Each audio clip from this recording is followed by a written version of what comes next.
Sejam todos mais uma vez bem-vindos ao Instituto Hugo de São Vítor. Nós falamos um pouco sobre a Odisseia, principalmente a primeira parte da Odisseia, né? E hoje então vamos concluir e fazer algumas considerações finais aí sobre Homero. É claro que isso foram apenas lives, né? Foram assim alguns comentários, contamos um pouco da história, para que sirva de introdução àqueles que nunca leram a Ilíada e a Odisseia, ou tentaram, principalmente aqueles que já desejaram ler esses dois livros e encontrar dificuldades, o que é algo bastante normal, certo? Não é um livro que nós peguemos assim à primeira vista e consigamos ler direto, certo? Até o fim, e entendendo tudo e tal. Não, são livros, na verdade, que vão nos acompanhar a vida toda. É aquele tipo de livro que nos acompanham sempre, né? Sempre tem alguma coisa a mais para nos ensinar, assim como é a obra de Shakespeare, a obra de Cervantes, de Camões, certo? São livros que não pertencem a uma fase da nossa vida, eles são livros da vida inteira, não é? E eu acredito que com as lives da semana passada, onde nós falamos um pouco sobre mitologia, certo? E mais essas aqui, totalizando aí 9 lives, eu acho que todo mundo vai ter motivação suficiente, a informação necessária para começar a leitura desse tipo de texto, certo? Como são essas duas epopeias de Homero, a Ilíada e a Odisseia. Bem, nós falávamos ontem, certo? Paramos a história assim de Ulisses quando ele está na ilha dos Feácios. E é muito bem acolhido na ilha dos Feácios, certo? Ele conta todas as suas aventuras até chegar ali, não é? Ele já está há 10 anos naufragando por todo o Mediterrâneo praticamente e aporta nessa ilha dos Feácios. E os Feácios se comprometem então a levá-lo para casa em segurança numa das suas embarcações. Os Feácios são um povo super próspero e não estiveram lá em Troia e tudo, não é? Mas eles vivem em paz constantemente, dedicados às artes e à religião e tudo isso, né? É um lugar paradisíaco, a Ilha dos Feácios, né? Mas vem aí justamente aí mais uma tentação na vida de Ulisses, certo? Porque primeiro ele estava morando com uma deusa, né? Com uma ninfa ali que lhe prometeu a imortalidade e né, uma vida de prazeres, sem fadigas e tal, mas ele não aceita, né? Ele diz, não, eu vou voltar para casa, eu vou voltar para minha vida, né? Para minha esposa mortal, para o meu filho mortal, ali com o meu criador de porcos, meu amigo, certo? Com todo aquele pessoal, eu vou cumprir a minha missão aqui nesta vida, certo? E aí, quando ele sai então da ilha de Calíope e naufraga mais uma vez e então aporta a ilha dos Feácios. E eis que quem o encontra, né, ali na praia é a princesa Nausica, certo? A princesa dos Feácios, não é? Que estava lavando a roupa. Que é algo mais ou menos assim, ela estava preparando o seu enxoval. Ela chegou na idade de se casar, estava lavando a roupa, cuidando das coisas ali com suas amigas, com os cortesãos ali, não é? E eis que encontra ali, aparece Ulisses nu na praia, né? Vítima de um naufrágio. E Nausicaa o acompanha, lhe dá roupas e tudo para que ele possa então ir até o castelo, conhecer seu pai e tal. E ela pensa, né? Ela pensa, bom, isso aí será que é este o noivo que os deuses estão me enviando, não é? E realmente Ulisses teria essa oportunidade por ter sido um glorioso herói de Troia, certo? Ser de uma linhagem nobre, tudo isso, ele poderia ter ficado ali também e tornar-se rei de um povo tão pacífico, tão culto e né, tudo que qualquer rei gostaria de ter. Mas não, ele vai sair dali e vai para voltar para a sua casa, onde lhe espera a sua esposa depois de 20 anos, não é? Onde muitos problemas também o esperam. E ele decide, não, eu vou voltar para casa, né? Isso aí que é uma tentação. E são diversas as tentações que Ulisses tem, não é? Algumas ele acaba por sucumbir, outras não, mas no fim dá tudo certo e ele então agora vai voltar para casa. Mas a deusa Atenas, né, diz, olha, tu não pode simplesmente chegar assim na tua casa, né? Ulisses é um grande protegido de Atenas, de Atena. Tu não podes voltar assim porque lá te esperam os pretendentes da tua esposa. O que tinha acontecido, né? Depois que a guerra de Troia terminou, os outros chefes todos voltam para casa, a notícia se espalha de que os gregos haviam sido vitoriosos, mas Ulisses não chega. E há ali homens em Ítaca que então pretendem tomar o trono de Ulisses, certo? Já que ele não está aí, nós é que vamos aqui assumir a situação. E aí nós podemos nos perguntar, mas que homens são esses? Não é? Por que esses homens não foram para a guerra? Realmente, em Ítaca só há homens dessa geração, ali por volta dos 30 anos, 20 e poucos, 30 anos, né?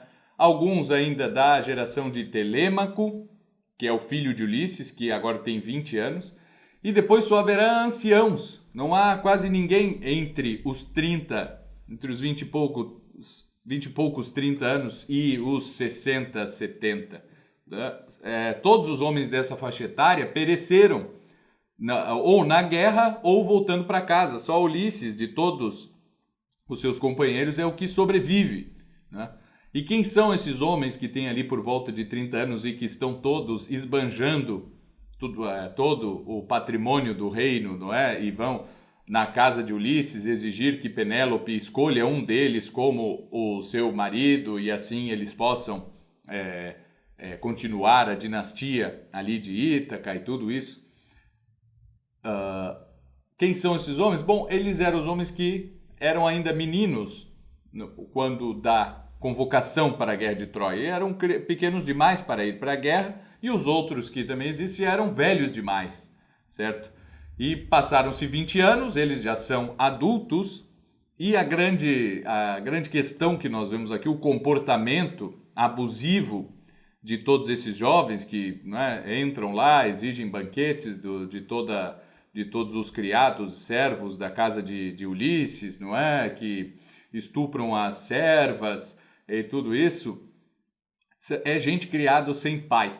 Essa é a questão ali, né, que se apresenta. Eles não têm um modelo, um modelo que lhes foi apresentado e há essa lacuna na educação inteira daquela geração, certo? Eles foram só criados pelas mulheres e eles têm um comportamento que não seria o comportamento esperado por um homem nas condições deles, não é? E isso faz com que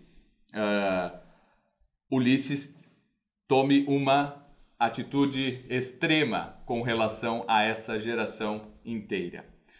Bom, a Atenas diz, olha, então não vai, esse pessoal, se tu chegares lá, simplesmente puseres a cara, ou eles ficarem sabendo que tu está chegando, eles vão buscar te matar, porque eles estão convictos de que tu morreste, e tu não vais conseguir assim tão facilmente enfrentar todos esses homens dessa geração, certo? Tu és realmente forte, tu és um bravo guerreiro e tudo isso, mas nós temos que bolar um plano aqui, não é? Tu vai chegar lá como um viajante qualquer, eu vou aqui te metamorfosear num velho mendigo, e é isso que acontece com Ulisses, né? Quando ele aporta em Ítaca, já está de volta em casa, ele não pode correr para os braços de sua mulher e nem nada disso, ele está metamorfoseado num velho mendigo ali, num andarilho. E ele vai ser recebido, então, não vai direto para casa, mas ele vai para a casa da pessoa mais pobre que é ali na ilha, que é o criador de porcos, né? E fica por ali. O filho vem conversar com o criador de porcos, né? Também se dava muito bem, e acaba ali reconhecendo o pai, né? O pai se revela para ele.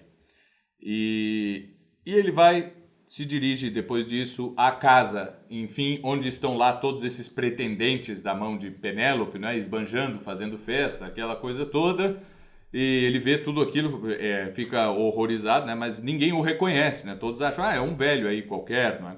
Somente uma serva que foi lavar-lhe os pés, né, lavar os pés daquele mendigo que havia chegado e tal, e ela vê que ele tem uma cicatriz ali já de infância, mas ela também fica na sua. Certo?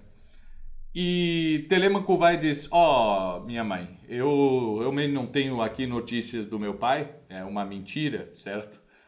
Mas faz o seguinte, tu podes aí estipular qual vai ser o critério de seleção para tu escolheres um desses homens aí para se tornar o seu marido, né? Como Penélope tinha conseguido levar tanto tempo assim, não é? Até ficar 10 anos ali sem escolher um novo marido, sendo que todo mundo achava que Ulisses já estava morto. Ela tecia a famosa, né, paciência de Penélope, ela disse, olha, eu vou escolher um marido entre vocês todos, mas eu vou terminar aqui de de tecer fazer essa tapeçaria aqui com o brasão de Ulisses, não é, com o barco de Ulisses. E assim que eu terminar esse trabalho, eu não vou fiar aqui esse barco de Ulisses e aí sim eu vou escolher, né? Mas ela sempre estava ali trabalhando, mas nunca terminava, né? À noite ela desfazia tudo que tinha feito e tal, e isso fazia que ela nunca terminasse o serviço e ela conseguiu assim então prolongar por 10 anos. E aí estipulado, né? Qual vai ser o critério para escolher o novo marido de Penélope?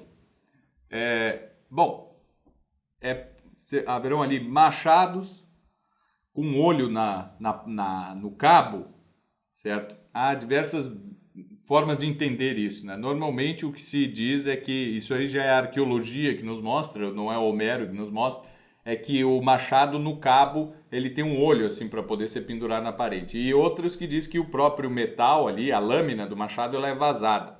Mas enfim, esses machados estariam ali enfileirados e quem conseguisse pegar o arco de Ulisses, que ele não levou para a guerra, certo? Porque quem luta com arco é covarde. Na guerra a gente luta com lança ou com espada, né? Arco é covardia.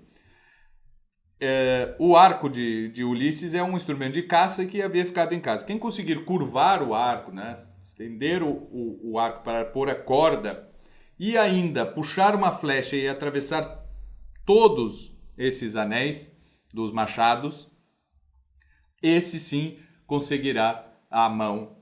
receberá a mão de Penélope, né? Todos os homens ali então se põem a tentar primeiro vergar o arco, nenhum deles consegue. O arco é tão duro que eles não conseguem vergar, né? Eles já tinham, isso aí não vai funcionar, certo?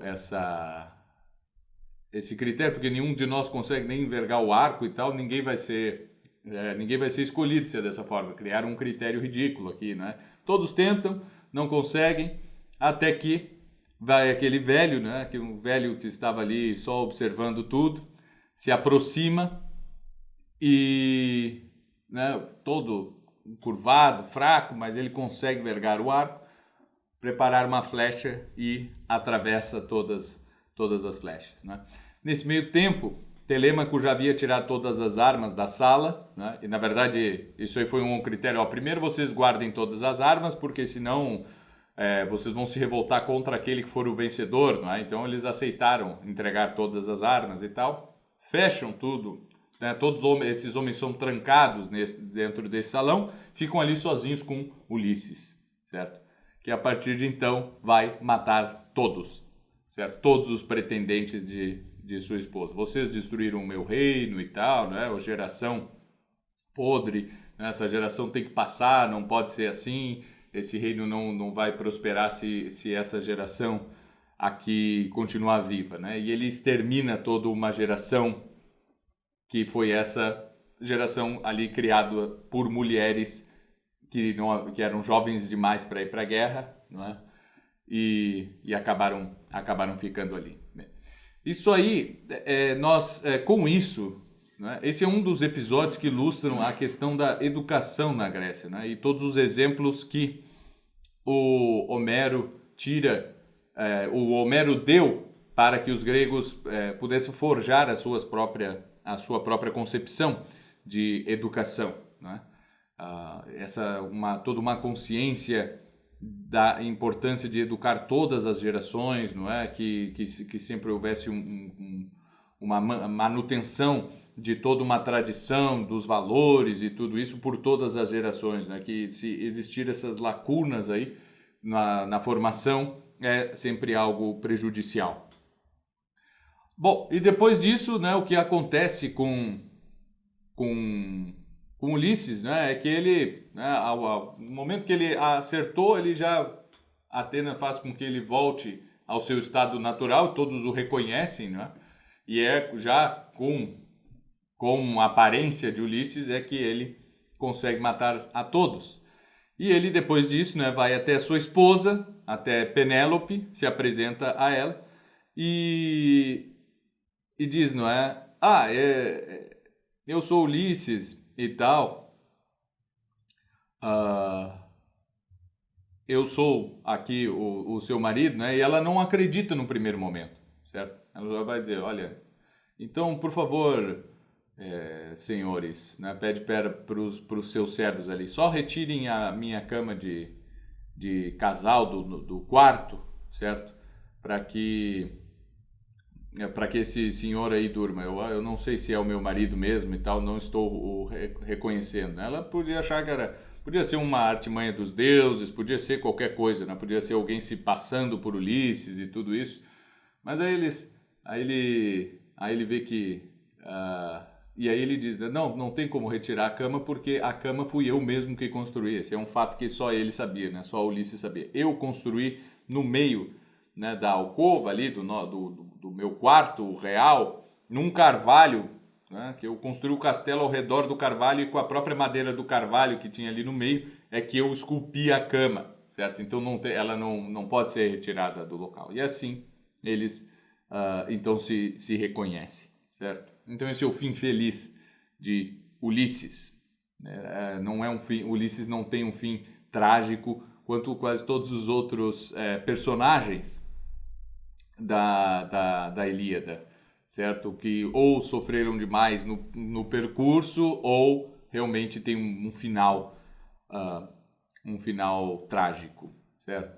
O Ulisses, então, a preocupação, por exemplo, haverá depois diversas continuações sobre a vida de Ulisses, né? O próprio Dante põe Ulisses no inferno, ele não está nem no limbo, ele está no inferno e ele conta o que aconteceu com ele e o porquê, né? E como ele morreu, né? Depois de estar lá, tudo bem, ele resolve ainda, depois de ter passado 10 anos na guerra, 10 anos errando no mar Mediterrâneo, ele resolve que vai navegar um pouco mais, que ele já não aguentava mais essa vida pacata.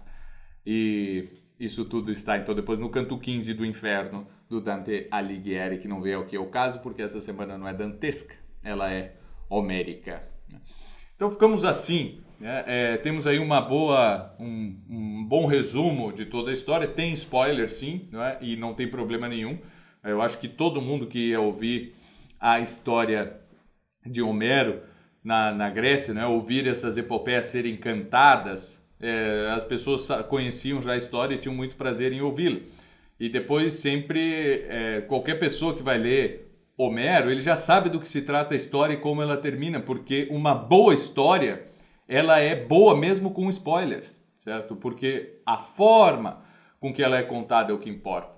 O som das palavras é o que importa. A velocidade com que os fatos vão acontecendo no desenrolar da história é o que importa e que faz com que aquilo seja tão rico. Saber ou não o final é coisa para filmes, certo? Que não se comparam em nada com a literatura. Não há possibilidade de nós compararmos a formação literária com ver filmes, certo? O cinema, ele pode ser até artístico, pode depender de uma grande criatividade, uma grande produção e tudo isso, mas não se compara. A formação do imaginário, ela é dada pela literatura e nada substitui a literatura.